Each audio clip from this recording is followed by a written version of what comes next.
Thank you everybody for joining us here this evening / afternoon, depending on what part of the country you're in.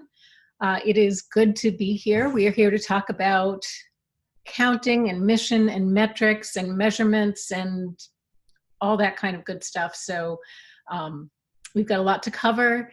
I wanted to just begin by saying thank you not only for being here, but thank you for your congregation's generosity and support of our UUA's annual program fund, the contributions that your congregations make to our association makes our work here possible. So thank you for that.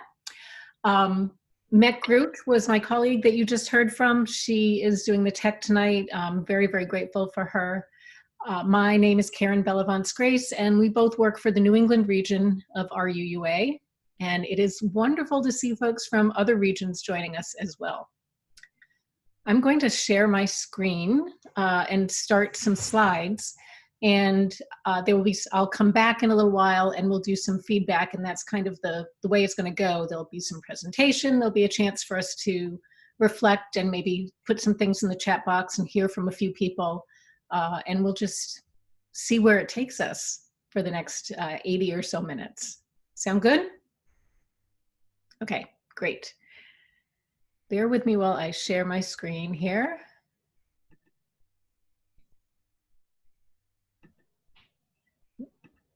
Whoops. That's the wrong, you see, when Meg told me I didn't have to be perfect, and already I am proving her right. Here's the beginning. Okay, so welcome everybody.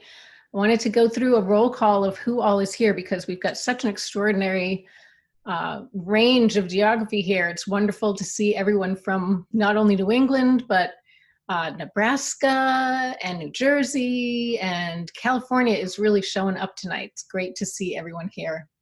Hopefully you saw your name there. I wanted to also let you know that tonight's webinar is based in large part on the book here on your left called Doing the Math of Mission by Gil Rendle, and also on a paper that my colleagues and I in New England wrote. It's called The Practices of Spiritual Leadership, and also Holy Conversations is another book that has informed this webinar. So these are resources that you can turn to after the webinar if you want to go deeper and learn more. And just a reminder that you will be getting the recording of this webinar and the slides and the names of these books and other resources that I will talk about as the evening goes on. So if you don't get everything the first time, don't worry about it. You'll be able to check back on the information at your leisure. All right, that's all the logistical piece of it. Now we get to do the spiritual work. So I wanted to start us with a virtual chalice lighting, give us a moment to ground ourselves and remember the larger purpose that we are all here for tonight. I have opening words that are adapted from the Reverend Linda Barnes. Suspended between all that was and all that might be, we struggle to find this moment, to be in this very moment. So let us sit together now and savor this moment. Let us relish this time between where past meets present meets future. Let us harbor a faith that reminds us that right now, right here, we are enough. Amen. It is good to be together.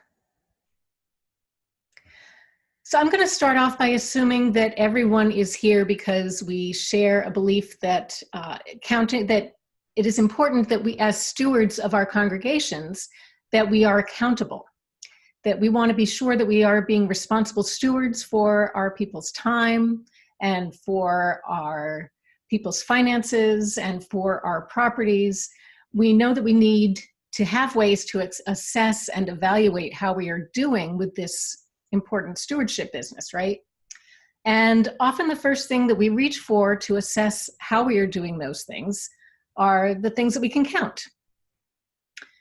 Using the chat box, and here is where I'm going to stop sharing my screen so we can look at the chat box together. Using the chat box, just brainstorm with me some of the things that you might count on a regular on a regular basis in your congregation.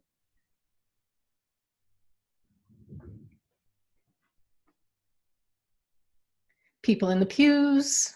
Yep, we count attendance numbers.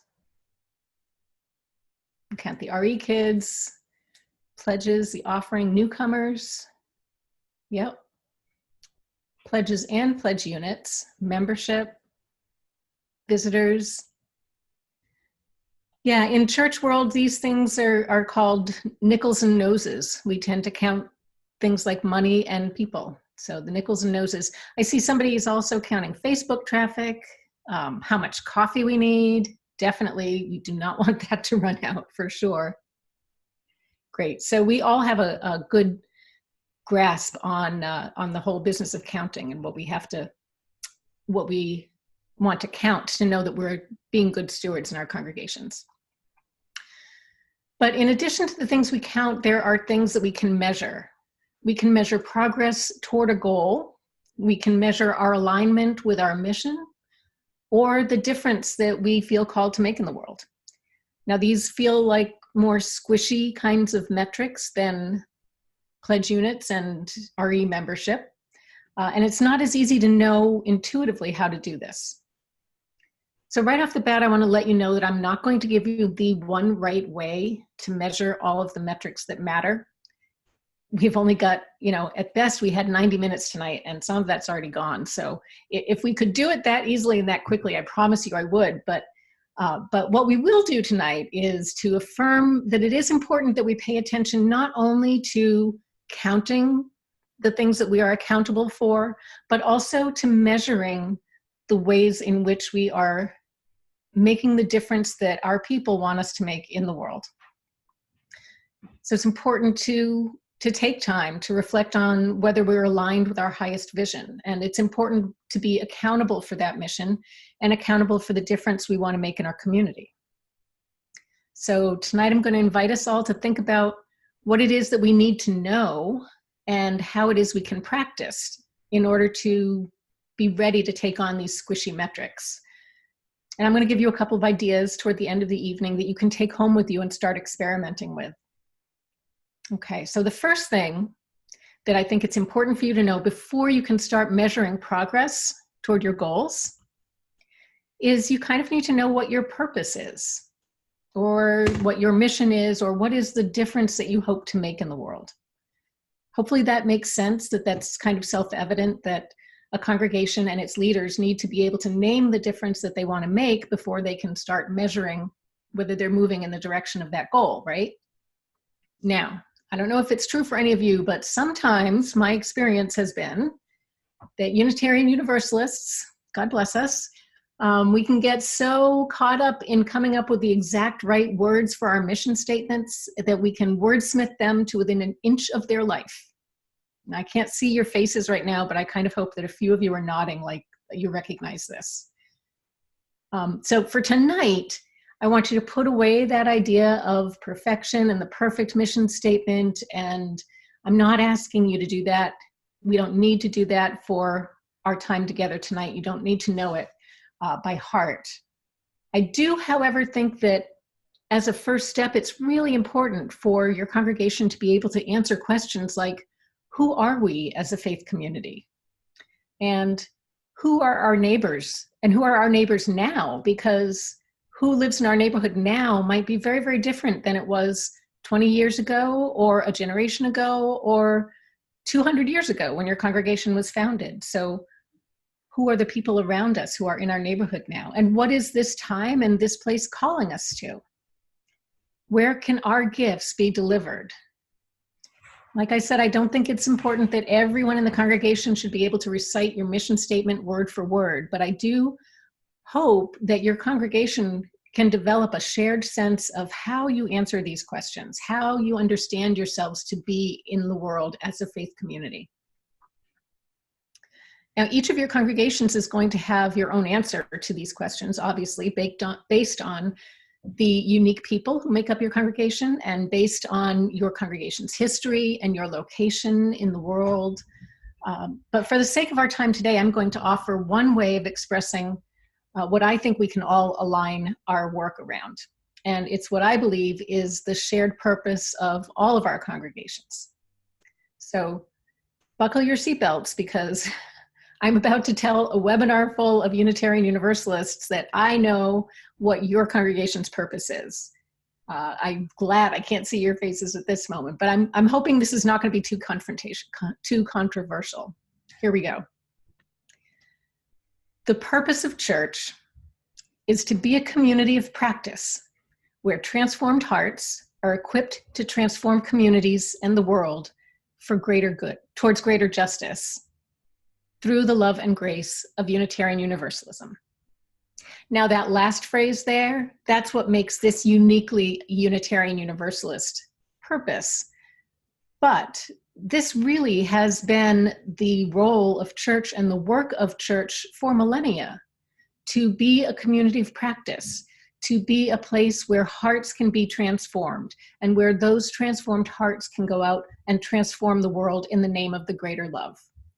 This has been the work of faith communities for as long as we have been coming together. There are many ways that we could say this. There are many different words that I could have used, but this, I believe, is our fundamental purpose in gathering in religious community. Now, the way that each congregation tries to live into this purpose is unique, and it changes over time. The way we served our people and our communities 30 years ago is not going to work in 2019 necessarily. So for tonight, we're going to take this purpose as our starting point. So if this is our purpose, what are the kinds of things that we would want to count? Now, counting, when we count things, it's like taking a picture in time, right? It helps us to focus on what is true now and maybe even a little bit in the past. Like maybe last year we had 116 members and today we have 124. So counting questions are a lot like those that have words like how much, how many, how often, enough. So things that we could count, and we do count with those words, things like how many children are enrolled in our religious education classes, and how many of those are attending regularly, and how much money can we budget for next year, and how many pledge units are coming in this year, and are there enough volunteers for coffee hour? Do we need more adult faith formation classes? How many worship services do we offer on Sundays? And what's the average attendance? So these are all the counting questions, right? That we already do, we already know how to do, and we know what the numbers mean. But if we want to measure progress toward our purpose, these metrics don't really give us good answers. I mean, we can count the number of volunteers we have, and that might tell us something about what our potential impact on the community is. But it doesn't necessarily tell us about actual transformation that's happening. So if we want to know if we're living as a community of practice where transformed hearts are being equipped, we might ask questions like, do I feel more connected to my faith? Do you have a deeper understanding of your gifts? How much of our weekly offering are we giving away? How far have we grown in the last few years? You can see that not all these questions don't necessarily have a closed answer. They're open-ended questions. Do you have a deeper understanding of your gifts? Doesn't mean that you will ever fully know your gifts in their wholeness, but do you feel more deeply connected because you are seen by your faith community, your community of practice? Those are the kind of measuring questions toward missional goals. So hopefully you can see that these are complementary processes, that counting is important to hold us accountable and faithful to our congregation, but we can't solely rely on counting if we want to have an impact on the world around us. Now, we continue to count things like Sunday attendance and RE enrollment when we know that people are not joining congregations in the way that they did in the mid-20th century. People are not joining any institutions in that same way. You know, across denominations, people are finding that membership is is a real challenge, that folks are not joining institutions like they once did. And that's true not only for churches, but also for civic clubs like the Elks or the Rotary Club or Knights of Columbus. All of them are reporting these trends in the same fashion. We also continue to count Sunday school and Sunday attendance when we know that there's so much more competition for our families' lives on Sunday mornings. There are sports practices and play rehearsals and ski teams if you're up in the Great White North. There's just a lot more pulls on people's time. We also know that for some of our families, Sunday's the only day that they're all together in one place. Sometimes it's just another work day for some of our folks. So we still are counting these things, even though the world around us has changed. And so the meaning that we can give those numbers is changing also. Sometimes when we see the numbers slip, though, it's easy to forget the context and very tempting to just stop counting it all. Another thing that could trip us up when we focus only on counting is that it can lead us to a scarcity mentality, especially if we're comparing ourselves against what we once had or what we wish we had or what the church 2 towns over has. So that can lead us to feeling pretty terrible about what we do have, rather than coming at our giftedness from a strengths-based position.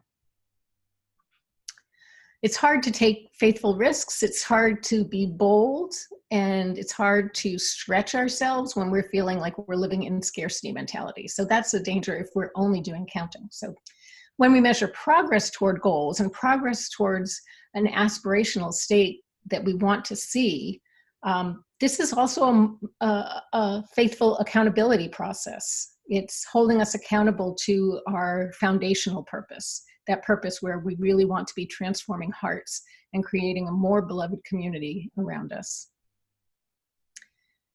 So this is going to require some trial and error on our parts, because the quantifying ways are not the same. It's not numerical. This might make some people very anxious because it's not quantifiable. It's going to require us to have some trust and some faithfulness as we move forward.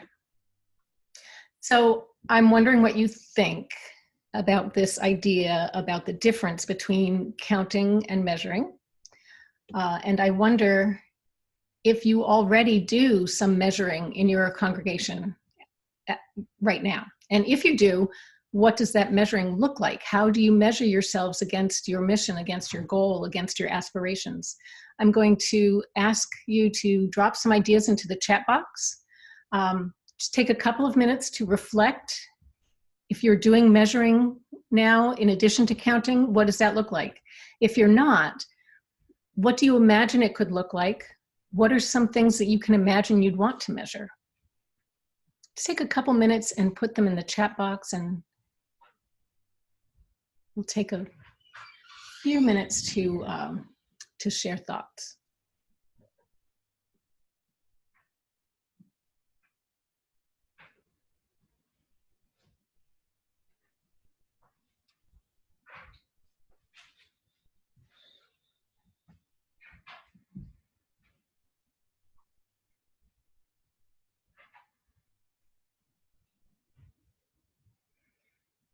Surveys is one way of doing some measuring. Ruth their congregation has a vision plan that they measure themselves against. I imagine there are benchmarks that go along with that. Jen would like to measure how many RE students return after they graduate. I think there are many congregations that would like to do that more intentionally too. Oh, Judith has a magic wand, or wishes she did. It'd be wonderful to give some of our much needed offers outside of our church, right? So moving outside your building is something aspirational.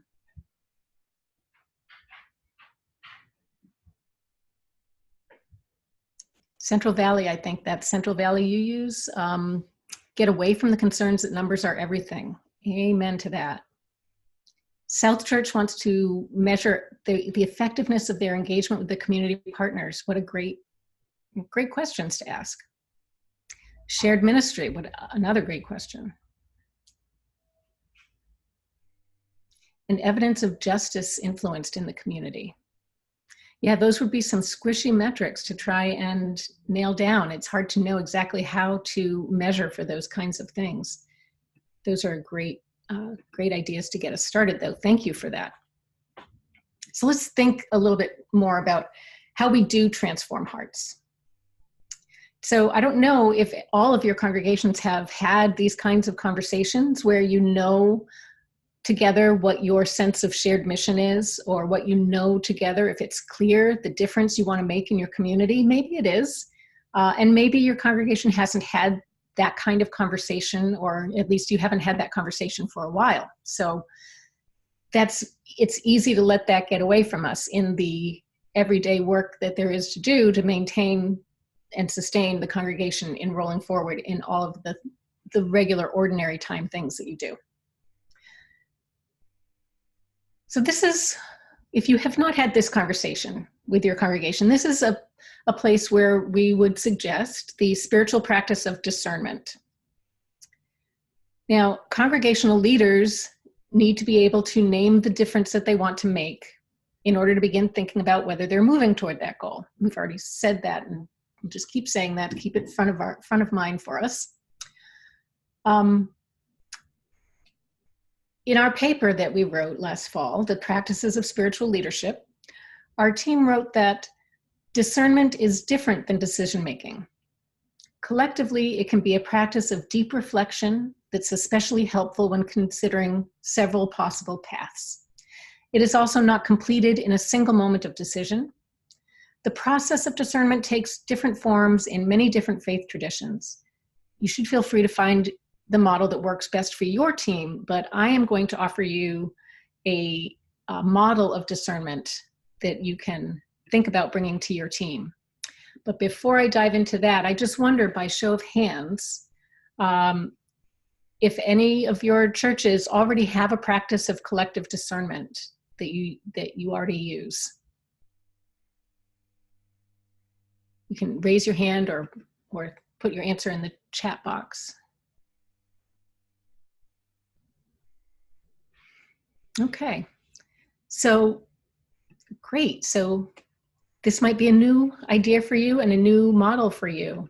And use it if it is useful. We have offered it for that purpose. So this model of discernment that I'm going to describe can be broken down into 5 steps. The first is to prepare.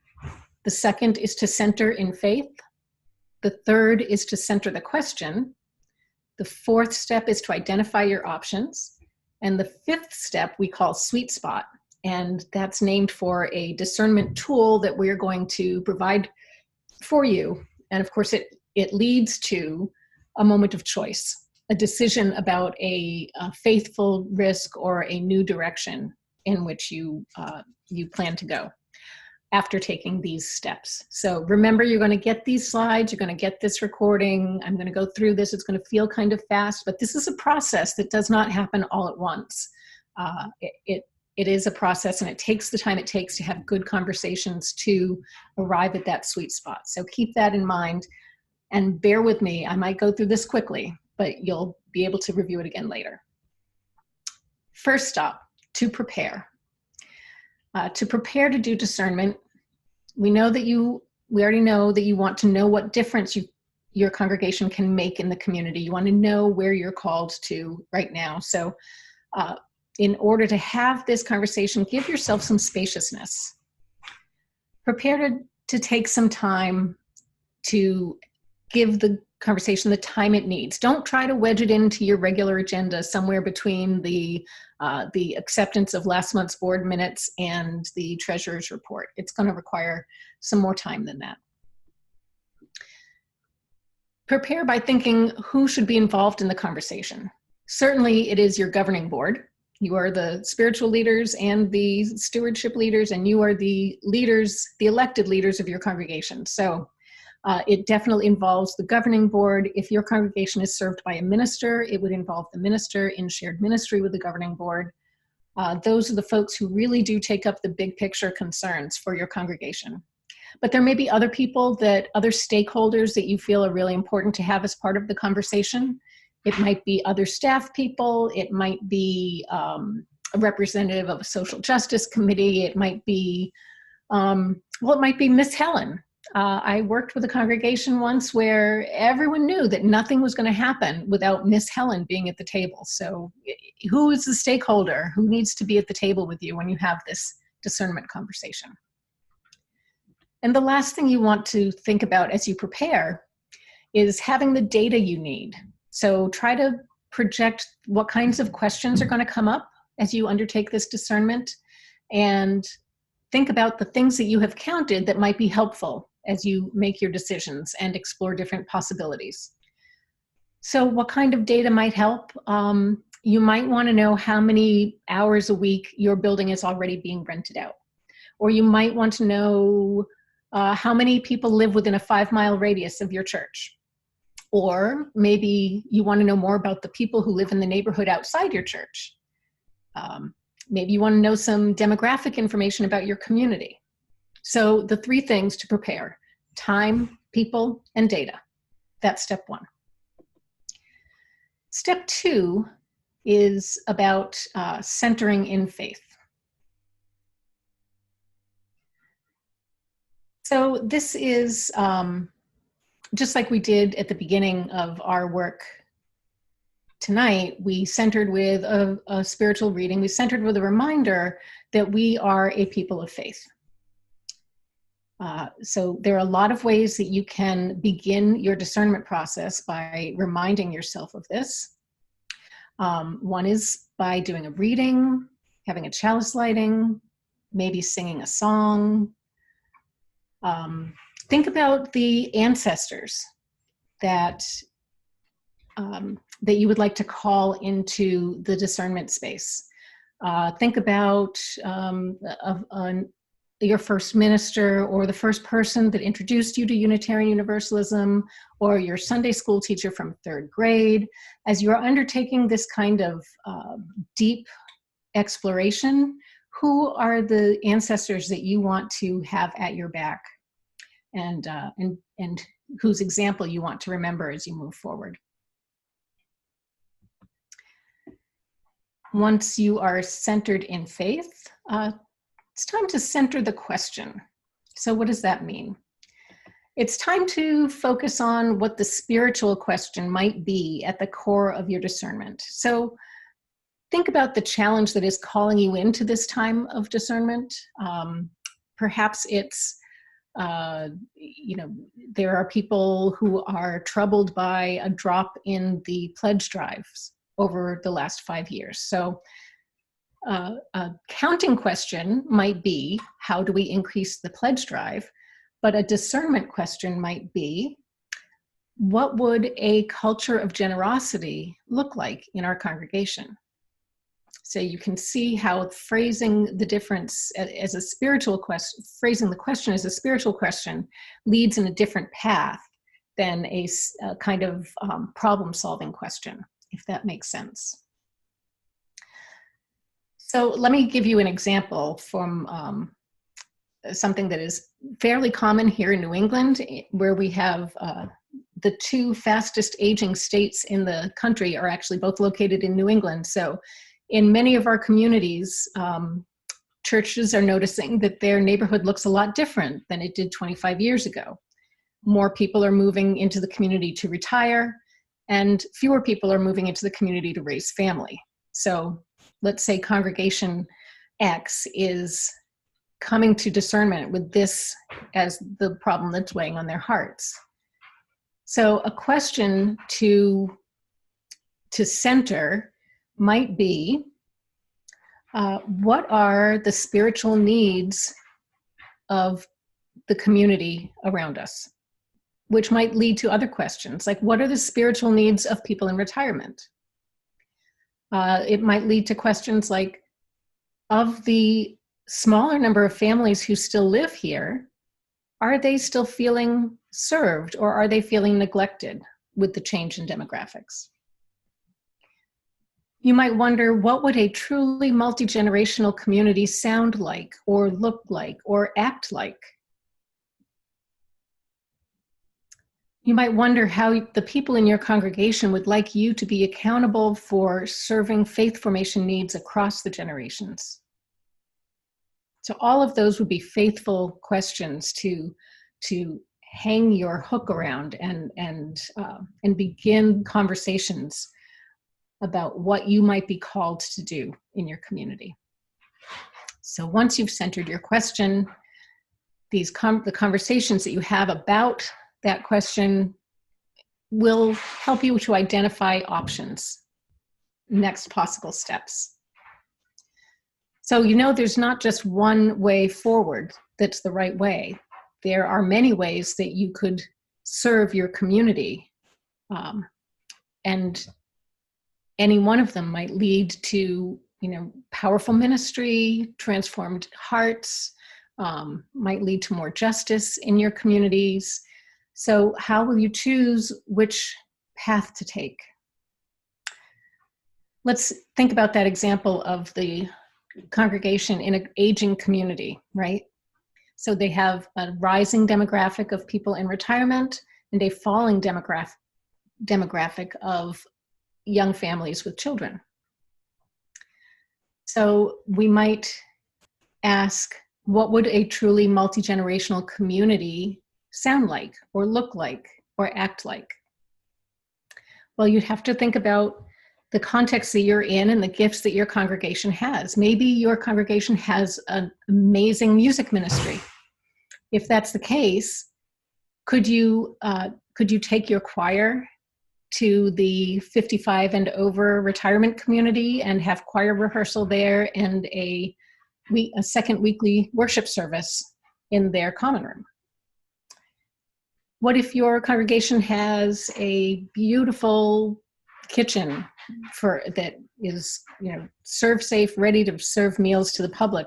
What if you had a weekly gathering at your congregation to feed young families and provide homework help for the children, while you give their parents an opportunity to connect with other parents, which they may not get because there are so fewer of them in your community? Another idea is that you could offer the older adult OWL program to your community. The OWL program, in case there are some of you on the phone that don't know, OWL stands for Our Whole Lives. It is a comprehensive health and sexuality education program that RUUA and the United Church of Christ co-authored. And it began with children and youth, and now it goes all the way through older adulthood. And this might be a gift that you could give to the whole community, whether they are part of your church or part of the UCC church or just members of the community in general. So given that one-centered question about how we can express ourselves as a multi-generational faith community, we've got 3 different paths that you could possibly take. Once you have identified some options, now we can move into the sweet spot. This is a way that you can try to bring in some counting measures to help you decide which direction you want to travel in. And let me explain. Let me walk through this. Bear with me. This is a tool that we developed on our team. We have shared it in workshops over the past 4 or 5 years, and we've had a lot of really great feedback about people using it. And we call it the sweet spot. You'll notice that little green dot in the center. It says sweet spot. So if you want, during this process, just imagine that what's held in that sweet spot is your mission, your sense of purpose, that which you are called to, and that will help. That's what we use to measure against all of these arms. And I'm going to take them one at a time to explain what we mean by this. Okay, here we go. So for the sake of this discernment exercise, and I'm going to go through it again, it's going to happen pretty quickly, but in real life, you would do this with some spaciousness of time so that you can have conversations about the different elements that I'm about to explain. But for this example, let's just consider the path that I named before about presenting an older adult OWL program to your community. Okay, so the first thing we want to consider is mission. If we were to offer an adult OWL program to the community, how would that align with our mission? Now, if your mission and your purpose is to transform individual hearts and transform lives, who are then equipped to go out and transform the community, well, we know that the OWL program is a unique gift of our denomination to the world. We know that it has transformed and saved lives throughout the generations of folks who have been exposed to it. So we can feel pretty confident that this is a transformational ministry and a real gift to the people who would be able to take it. So on a scale of 1 to 5,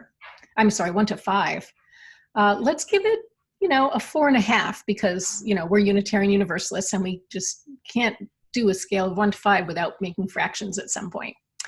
And it's very close to our mission. So we're going to give it a high score. So the closer you get to your mission, the higher the score you give on this particular tool. Let's look at capacity next.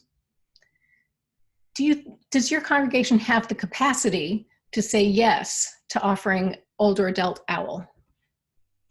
So capacity could take a number of different meanings. It might mean, do we have the physical space to hold the classes?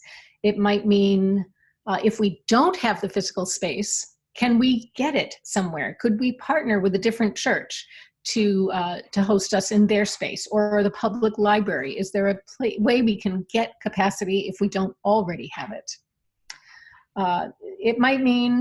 Capacity might mean we are already carrying too much, like this poor old lady who's carrying too many things to the train station. What do you need to put down in order to pick up this new ministry that you might be called to? What about human capacity? Now, we're going to need a few members who might be willing and indeed excited and perhaps even called to be facilitators of this kind of program. So let's say that we do. Let's pretend that this church has pretty high capacity for this. I'm going to give them a 4 for this one. So far, so good on our rating scale. The next question we want to consider is, what would be the impact of our saying yes to this path? Now, impact is going to be measured in different ways based on the different paths that you are considering. The impact on young families coming together for a night of homework and pizza is maybe different from the impact of offering older adult OWL. So you're not going to be measuring necessarily oranges to oranges, but let's consider impact for this particular path, for the idea of offering an older adult OWL. Now, saying yes to this will have a significant impact on the 25 or 30 people who will take the class. And that might be a good enough impact for you to say yes. In addition, it might lead to more classes being taught next year, 6 months after that. It might lead to more people wanting to be trained to be facilitators, to bring this out into other parts of the community. So the ripple effect of the impact might also be pretty significant. In this case, let's give the impact a 3, because we're not exactly sure how it's going to go over in our community yet. Now we get to will. So do you have the will to do this project, to carry this forward? Are you excited? Do you feel energized by it? Because if you don't, it's very hard to, motivate yourself to actually do the work that's required to bring the ministry into the world. If you do have the will for this, you're very likely to be able to marshal the energy and the resources and the enthusiasm to get it done and get it done well. And if you don't, it could become a burden.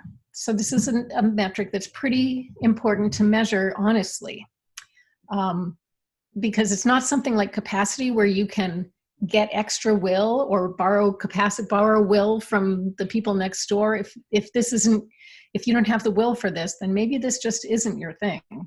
So that's important to pay attention to. Now, for the sake of this example, I'm going to channel my Puritan ancestors and say, I'm feeling a little squeamish about our congregation being known as the Sexuality Education Church. So I'm going to give myself a low will score here. So we're going to put it down at a number 2. Finally, let's look at competence and giftedness. Competence or giftedness. Do we have the skills? Do we have the knowledge? Do we have the gifts that we need in order to say yes? And if we do not, can we acquire them? So can we attend a workshop? Can we read a manual? Can we learn from someone or hire someone who has the gifts and the competence and skills that we need? So we know for sure in this case, we're going to need a few skilled leaders of groups who will be willing to facilitate our OWL program. They may be members of our congregation, or they may be neighbors working in agencies around us. We know that we're going to need to buy the curriculum, and we can do that. And we'll need to get some folks trained at the next scheduled training. So we think we either have the skills and the gifts we need, or we can get it pretty easily. So I'm going to put us right here between a 3 and a 4 for this one.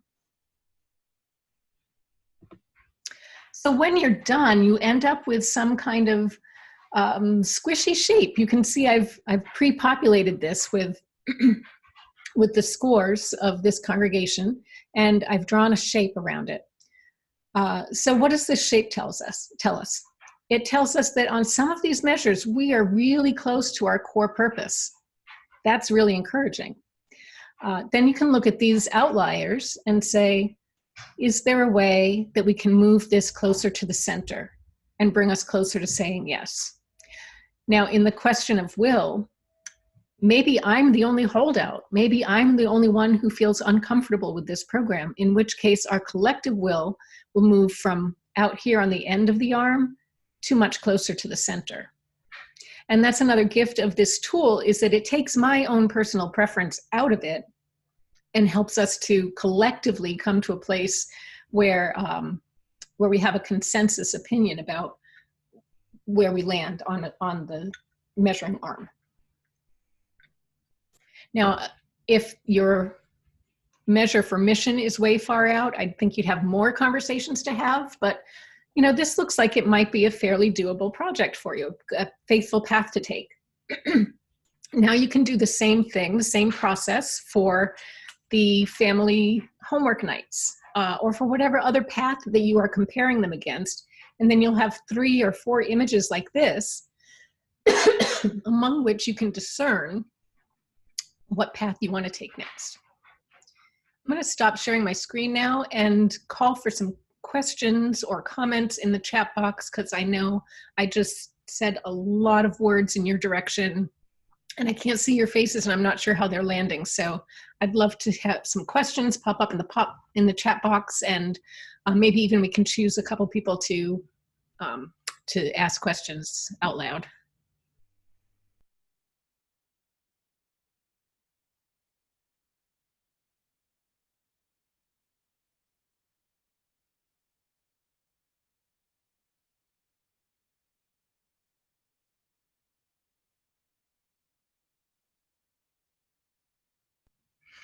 Well, Lincoln did have a discernment process a few years ago. That's great. Yes, this paper, the process is described in our paper. Yep. Barnstable has an interesting question. What do you do if you have low numbers on all metrics? What I would say is that this is not something we're called to. It sounds like something that would be more work and more effort than if our spirits are not already gladly there, it might be hard to make that idea work and work well. But what do you do then? I think is really kind of the question. Okay. You go back to the previous step? What other possibilities did you see? What other paths were possible? Oh, do you mean what if all of the metrics are? That's Like, how I'm reading the question. oh, okay. So like there's no good idea? Barnstable, where are you? Do you want to say, Chris, is that Kristen Harper that? So go ahead and unmute yourself, Kristen, or Barnstable. somebody at your end. Yeah, tell me more about that.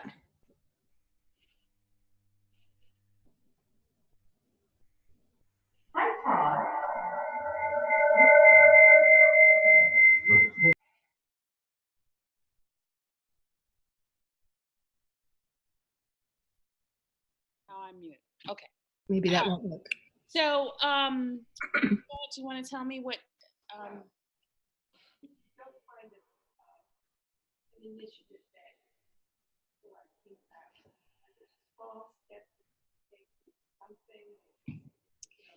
if you don't find an initiative that people are keen on, are there small steps you can take to do something to develop a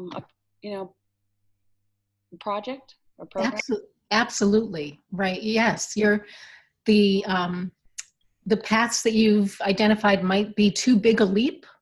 So you might need to just take a step back and do some more work within your congregation to prepare to go out into the world and do something different. You may need to, if it looks like nobody feels like we have capacity for anything, what is that about? Why is everybody here so busy? What are the things that we are doing that are keeping us busy and keeping us from the transformative difference we want to make in the world? Maybe we need to let go of some programs or scale back on some of the things that we are doing to make space for something new. And it's not an exact science, right? So you're going to wind up in conversation with each other. You'll be talking about shared values and making some judgment calls. And whatever you do, if it's not working out in a little while, you can just change course. You're not going to be, locked into this direction forever if it's not something that is bringing the fruitfulness that you want it to bring. So Karen, another question that's being asked is who makes the measurements? Is it the executive committee, the congregation, the worship committee? I would say you want to lead from the governing board. So the governing board and the minister in shared ministry will frame the conversation for the congregation to have. And how often should the process be used? That's a great question. You'll see in the paper when you get it that something I did not put in here, something we call the discernment cycle. So there'll be, say this moment, let's call it, we start now, right? You'll go into a discernment cycle and that you will decide on a direction and you will take that direction. And after a little while, maybe 6 months, maybe a year, you're going to sit back and take some time to evaluate. Is this going the way we expected it to? Are we moving in the path that we thought we were going to be moving in? So that's the reflection stage. If the answer is yes, keep going. If the answer is, well, we're in a, something unexpected is happening. Well, that's great. That's more information. Does this mean we want to follow this new direction and adapt our program, or do we want to make some adaptations to bring us back on course? So that's the adaptation phase. And then you can either you'll just continue with the next phase of action. So it's action, reflection. Oh, Mac, am I getting all of these right? Action, reflection, adaptation, and then, take new action. And the next action, right? And then you might reach a point ultimately where you're like, you know what? This is feeling like it's so 1990s. It's time for us to do some deep discernment again. This doesn't feel like who we are anymore. Our community has changed. Our congregation has changed. This might not be our path anymore. Let's, do some more discernment. So I can't say it's every 3 to 5 years. I can't say it's every 6 months. it's a way of being in tune with what's happening in your congregation to know when it's time to take the next step. Does that help at all?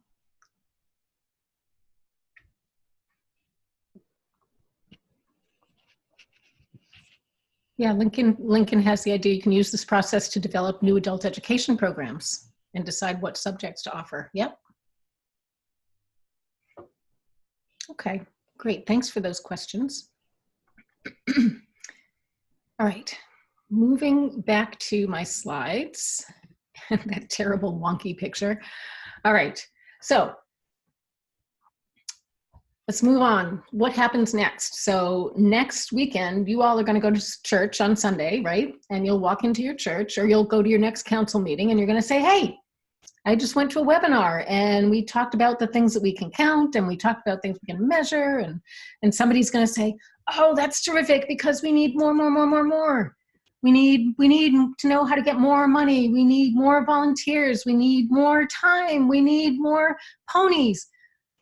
Okay, we don't actually need more ponies. I just put that in there to make sure everybody is still awake and paying attention. So if you're still with me, what we do need is to let people know that that's great. Thanks for that feedback. And we know these things, and we also know how to count these things already.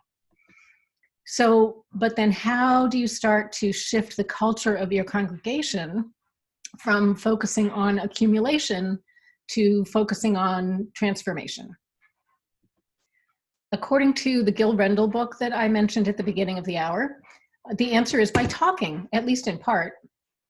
In Doing the Math of Mission, he writes, quote, "Conversation is the currency of change. What we invite people to talk about, to think about, and to pray about determines the path we will follow into the future."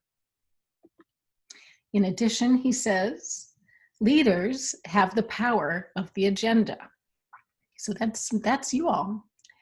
Leaders have the power of the agenda. You have the responsibility of determining what your congregation will focus on by giving it time and attention through conversation.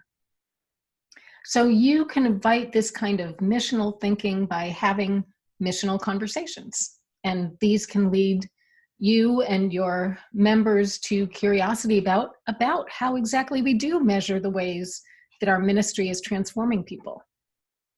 I mean, we kind of know it anecdotally, right? We hear testimony now and again. Imagine if we were really intentional about seeking that testimony and hearing it on a regular basis.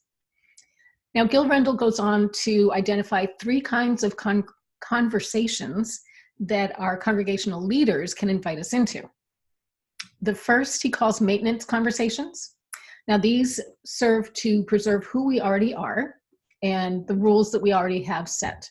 They're necessary conversations, but they focus on the little picture more than the big picture. So these are conversations about counting and accountability and making sure that we have a stable foundation to leap off of. The next kind of conversations are preferential conversations. So these are about making the people who are already here comfortable and making sure they want to stay here, making sure they're happy and satisfied. Or it's conversations about making people comfortable that we want to be here. So if we want to have millennials come to our congregation, we might have conversations about using Instagram, for example. You don't need to go get an Instagram account, I promise you. But you can if you want to. Missional conversations are the last that he names, and those are when we get to take a step back and look at our congregation through the lens of its mission and ask things like, where are we being called to, and how will we know we're headed in the right direction, and what is our purpose, and what are we best equipped to serve in the world? So as leaders, you get to shape these conversations in the coming months and years with your people. Now, I want to just pause for a moment and name some barriers, because while I hope that it's exciting to think about measuring your progress toward transforming your communities, I hope that that's exciting and inspiring, but I also know that it's not necessarily enough to be excited about it, because we live in a real world where there's going to be some pushback and some barriers when you start talking about things that are not practices that your congregation is already familiar with. Let's start with this, the tyranny of time. There's too much to do. We don't have enough time for this. We can't take time to talk about these, pie in the sky things when we've got all of these things to do on our agenda. So friends, deep breath. There will always be more things to do than you can do in your agenda. It is okay to take time away from some of those urgent things to do the necessary and urgent work of mission and discernment as well. I can tell you that last week we were in a call with a congregation in Ellsworth, Maine. They have started taking 45 minutes out of their board meeting every time they meet to engage in a spiritual practice together. Think about that. And they're not staying to meet till 1 a.m. They're actually getting their work done in the prescribed time, and they are taking time and intentionally putting in the center their need to be closer together spiritually as a leadership team in the congregation. So it can be done, I promise you. Then we have the tyranny of the budget and that old devil scarcity mentality that we don't have enough. We can't afford to be putting energy into these conversations when we need somebody to plan the annual fundraiser. A response I would give to that is that the process of clarifying your mission in all likelihood is going to inspire even greater giving down the road. We can't afford not to do this. And then we have the we're too tired. There's already so much to do, and we're so tired already. Now, this is a true thing, I know, especially if you're in a small congregation where just about everybody does just about everything. We do want to see these tired people transformed into inspired people. And I think if you give them an opportunity to explore where their heart is calling them, that they will be less tired.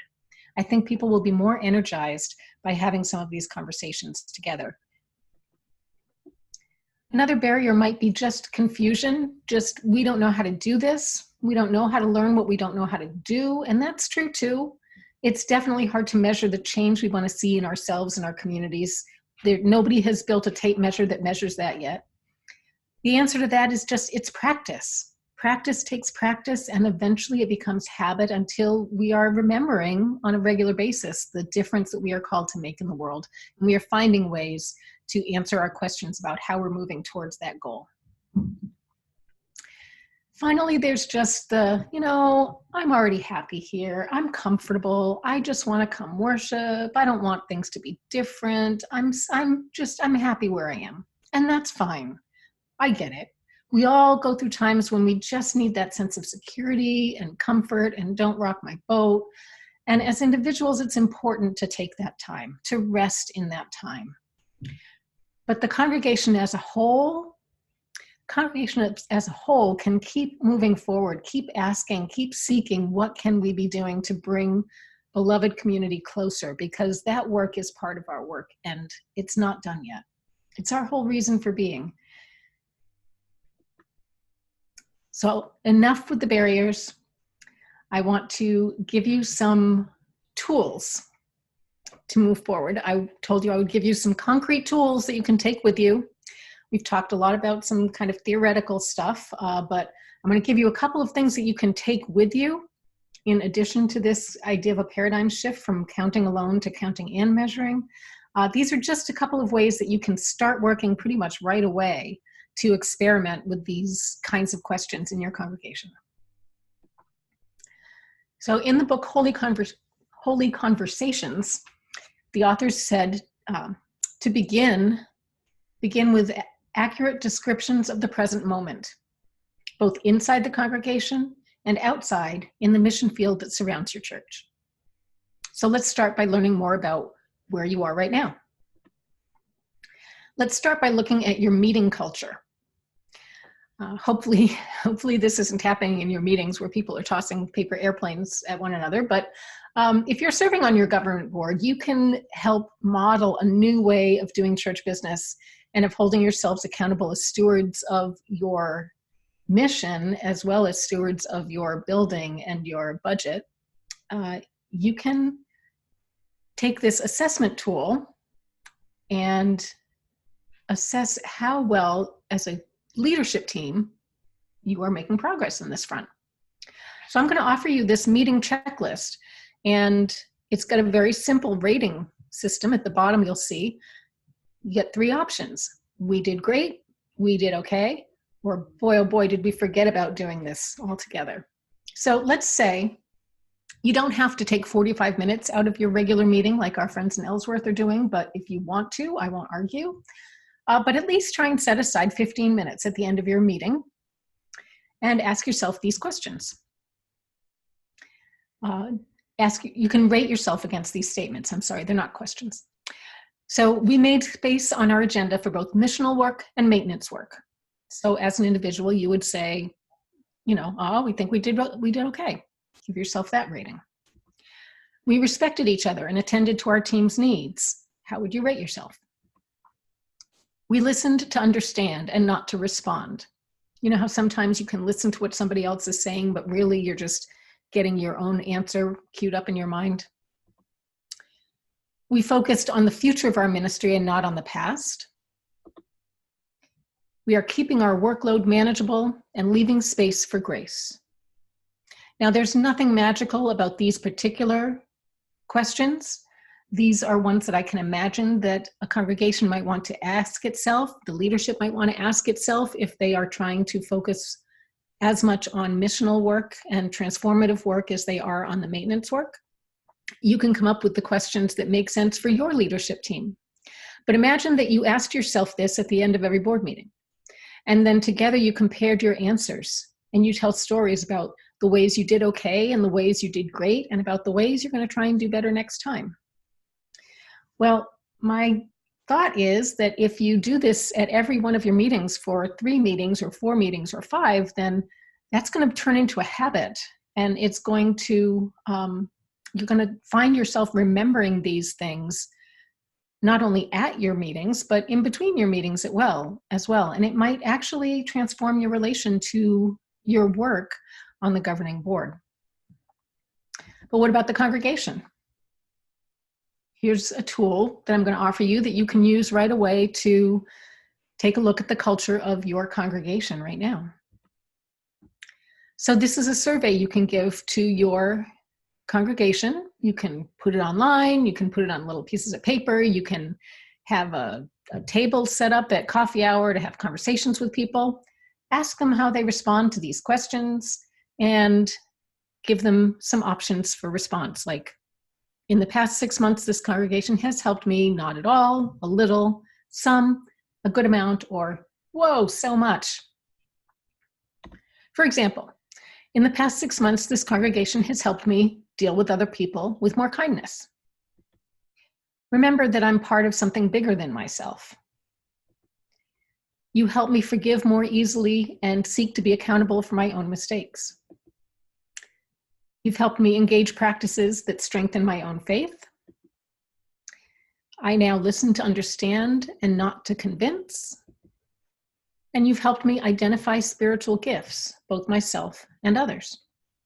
Now, again, there's nothing magical about these particular questions, but what this does do is give you a baseline about where your people are today in terms of how your congregation is impacting their lives in these arenas. In a year, you get to ask these questions again, and then you get to measure the progress that you have made. And you have also given your congregation this information that you are seeking to be a church that does these things, that has these functions in their lives. You are aiming to be a church that helps you forgive. We're aiming to be a church that helps you deal with people with more kindness. You are aiming to be a church that recognizes spiritual gifts. So you're sharing information and you're getting information from your people as well. And this is something you could do today. Or not today, it's too late. Do it tomorrow. We're getting close to our ending time. And I'm going to take a couple of questions at the end. Like I said, there's no way to get through everything. These are some books that you can follow up on: Doing the Math of Mission, Serving with Grace, holy conversations, and we will send you a link to the practices of spiritual leadership. Also, as resources are your national field staff team. There's MEC front and center there. But these are our colleagues from all over the country. So whether you're in Mid-America or Central East or New England or Pacific West, you can call on one of these good folks. We will be there for you. You will be getting an email with recording and with slides and with other resources that I might have mentioned in passing. Please do take the survey that we are including in that email, because we do read each and every one of the surveys, and it goes into our next iteration of this project, and we will make it better with your feedback. And you will help us in the way we want to make a difference in our world. Just to close the PowerPoint portion of this evening, I want to thank you for sharing this time together, and I want to thank you for your deep commitment to and your love for your congregation. It is an inspiration to me every day. It has been a blessing to be with all of you tonight, and it is a blessing to be with you in this holy and good work. And before we part ways, I do want to give you an opportunity to ask a couple more questions, and also to let you know that we are available. We can answer questions offline as well. You can send us an email, give us a call, or call your own regional staff if you're in a different part of the country. And what we want for you as your ministries to be abundantly blessed now and forever. Meg, is there anything in the chat box that... Yes, there are a few really awesome questions. So Awesome. from the Barnstable folks, the question, how does the community culture statement not become minister-centered? Can you say more about what you mean by minister-centered? Do you mean driven by the minister or become about the minister? I mean, become about the minister. I See all of those as being, is our minister doing spiritual practice with us? Is our minister helping us feel this way? right. So, you know, I mean, I could totally see it being that way. Right. Which is a great opportunity for a conversation about shared ministry and about how we minister to one another in our congregations. But yeah, I think that especially in a congregation that's served by a full-time minister, that's an important explicit thing to say out loud.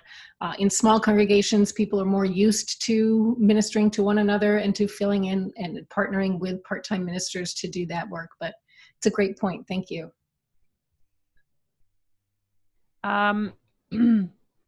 Lexington's very excited about the community culture survey because it's what they've been looking for. Oh, good. Ditto for the Unity folks. Yay. That's it for what I'm seeing. All right. CVU US is also considering it very useful. Good. No other questions at the moment. Okay. Well, you're certainly welcome to stay on with us for a few more minutes if you have questions, or if you want to engage in conversations in your teams. I know a lot of you are sitting with colleagues. But if you also want to be gifted back the last 12 minutes of your webinar time, we are happy to let you go about your evening. Again, with thanks for your willingness to share this time with us, and our prayers for blessed ministries in your locations. Thank you. Good to be with you, friends. Very good to see you.